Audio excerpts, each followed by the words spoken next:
Now, the symptomatic patient journey to diagnosis is somewhat complicated. This is a study published from a collaboration with the ACC and the HCM that surveyed over 600 individuals along their patient journey and asked them to describe how they ultimately came to a diagnosis of hypertrophic cardiomyopathy.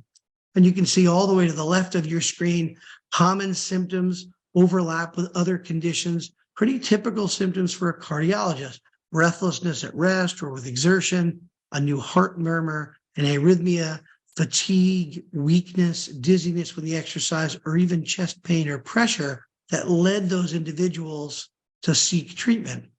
About a third started with their primary care physician, their primary, with either the family medicine or internal medicine physicians, their primary care providers. About 40%, their initial visit was with a cardiologist, and only about 3% sought an HCM specialist after that initial visit. The primary initial evaluation was a 12-lead ECG, and then based on that, additional testing typically was either a stress test with or without imaging, or an ambulatory monitor like a Holter monitor or an event recorder.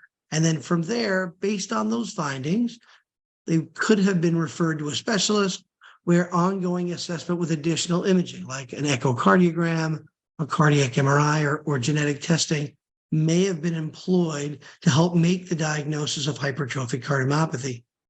Now, two other important points: 37% initially received an incorrect diagnosis or no diagnosis at all, commonly misdiagnosed as a benign heart murmur, hypertension, anxiety or panic attacks, or even asthma as the culprit for their symptoms.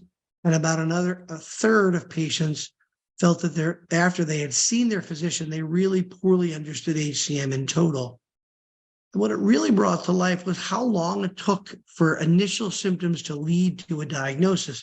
And on average, it was about 5 years from initial symptoms to diagnosis and correct diagnosis of hypertrophic cardiomyopathy.